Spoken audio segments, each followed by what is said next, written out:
In one of my recent videos, I picked up a whole gaming computer for $40, and in that computer, we got a GTX 1650 for free. So we're gonna be using this and getting a really good budget gaming PC. Let's get right into it. A little backstory on that PC. We did end up flipping it for a profit, but we kept the 1650 out of it because I wanted to put it in a higher end build with like a better CPU and stuff. And when the guy was selling it, he did say it was broken and he sent me a video of it like not posting. And look at this footage. I don't know what kind of parts these are, but the box works because it's on. If it didn't work, it wouldn't be on. I don't know. HDMI, power cord. So if you look at that footage, it looks like he has the display cable plugged into the motherboard, but I'm not too sure. But it worked for us right after we dusted it, so maybe it was just super dirty. Anyways, I'm just super glad we got it fixed. Now that we only have a GPU for this build, I had to pick up a whole computer once again for $140 on my Facebook Marketplace. It had an i7 7700, 16 gigs of RAM, and I think a 2TB hard drive. We're gonna be case swapping it. It's a Dell XPS system, a newer one. And then we're gonna be using my trustworthy Loveland 128GB SSDs that I buy off of Amazon. Those will be linked down below. We're gonna be using an Antec VP 450 watt power supply for this build. And yes, 450 watts is plenty to power this thing, because if you look closely at the graphics card, it doesn't require a 6 or 8 pin. And then we also ordered a nice case off of Amazon, a Musatex ARGB case. It has like a little glass opening door, 5x ARGB fans, and that was $68.46. That will be linked below, but the prices do change, but it's a really good case. You should check it out. But with all that being said, let's take apart that Dell XPS system, clean it down, and then we'll do a deep dive into all the parts like the motherboard, the exact RAM, and all that. And then we'll build this thing and test it out. First thing I like to do is disconnect all the power connections from the power supply. Start with your hard drive, then move on to your 24 pin, then your CPU power, then the DVD drive up top. Take out the power supply. And then there's two little tabs behind the power supply. I can't really show you, but you gotta just push those back and then it should slide out. And then disconnect your SATA cables from the motherboard. Disconnect everything else like USB 3.0. Then you can take out your hard drive, doing these little screws right here. And then disconnect the little graphics card. Just a little display adapter is what it really is. Let me know down below in the comments though if you'd like to see a video on this, seeing if we can play games on it. I'm not even sure the model, but actually it looks like a GTX 745. Okay. So at least it's not a GTS, it's a GTX. So maybe drop a comment down below and see if you want a benchmark video on this card. Next up is the motherboard. Just taking out the screws on the standoffs.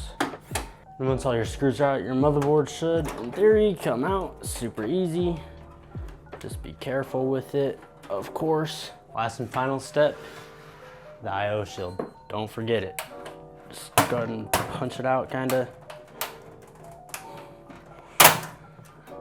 Yeah, you got your last part. Now you're done with this old ugly case.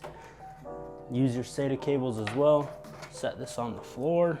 All right, now that we're done taking the whole computer apart, we got the motherboard there, the CPU, the RAM, the I/O shield, all the screws on this awesome little screw pad, the 2TB hard drive, and a GPU, and a power supply we will not be using. But this one's pretty cool. It's in a little Dell XPS system, and it has PCIe connectors. Check this out. It has two 6-pin PCIe connectors. So if you really wanted to, you could leave this in the case and throw in like a low powered card, like the 1650 here, that doesn't require any, but you could honestly throw in a card that requires some PCIe power and it would work fine. But now let's clean these up because they are super dusty. The case is pretty dirty as well, but we will not be using it. Roll the time lapse.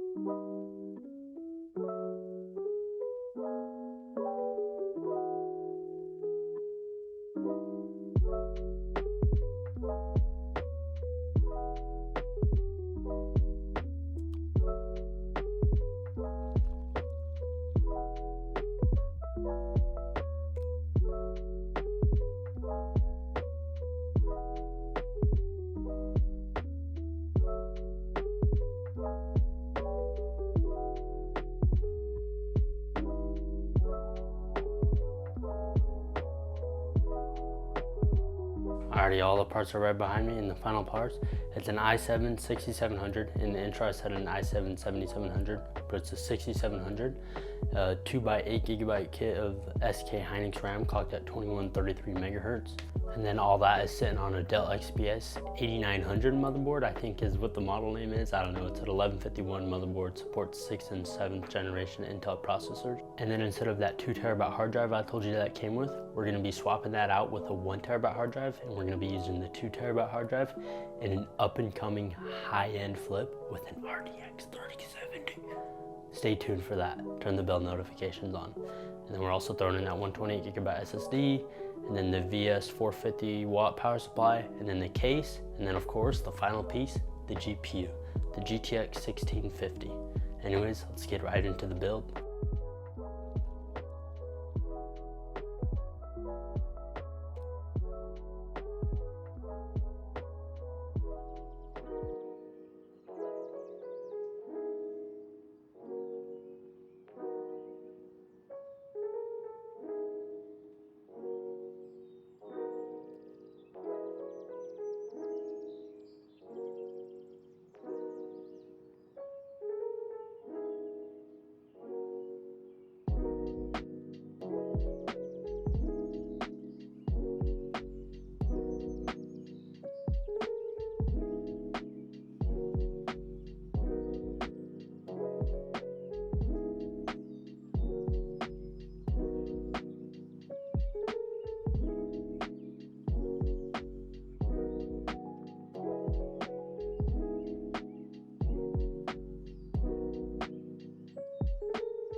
Let's turn it on.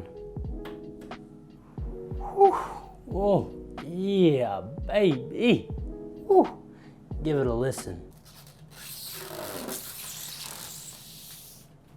Oh yeah, that build is looking clean. Let's test it out. All right, I don't know if you can see that, but there's an error on the screen. Look at this. So it's saying the power cable button failure. I know what it means, but all right, so basically what that error means is that this Dell is so proprietary that it won't work outside of its own case. I've tried everything. I've tried every pin possible for the power button. So our only option is to buy another motherboard. But actually, I found one on Mercari right now, actually, for $35. I don't know if you can see that. Focus, please. It's around like $49 with tax and shipping. I think I'm just gonna go ahead and buy it before someone else does. But yeah, I will update you guys when that gets here. The package I finally got here. It feels like forever since we last talked and since I ordered this, but let's open it up. So much empty space in here. Oh. Gonna take this to Walmart and ring it up. This thing is really dusty and I'm kind of nervous because the socket was uncovered just in the package like that, so I hope no pins are bent. And they forgot the IO shield, but whatever, let's just swap this and hope it works. Before I take apart that whole system and swap out these motherboards and waste a bunch of time if it doesn't work, let's just test it as it is on this table because I have a spare i3 on hand that is compatible with this motherboard. And then if it doesn't work, I'll try to get a refund from Mercari and then we're back on the hunt for another motherboard. I don't know. Alrighty, let's go ahead and power it on. Oh, come on, I hope it works.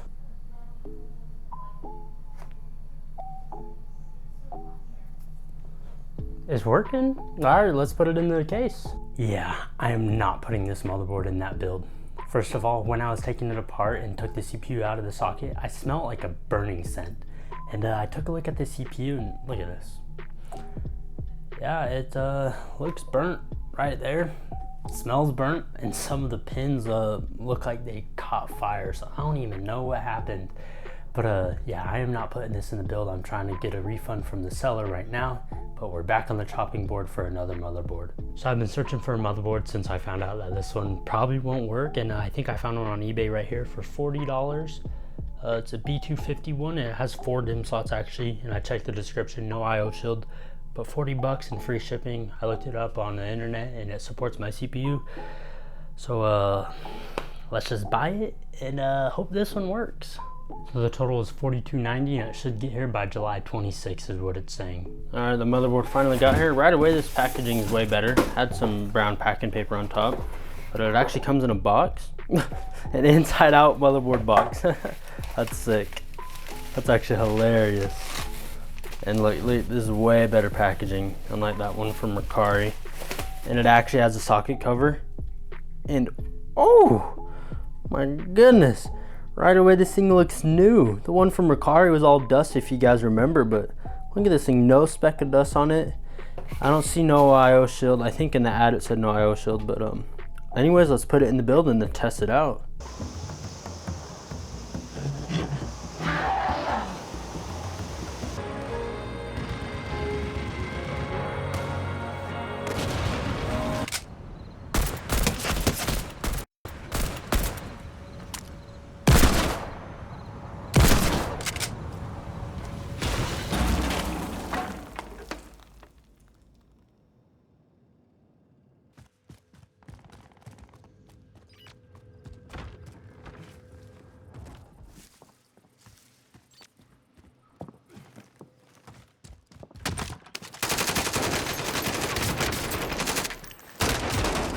Whoa, before you get mad at me and say the CPU is reaching 100C, yes, I noticed that while I was testing, so I went ahead and retested the games, but I did not re-record it, so the FPS numbers that you saw are all correct.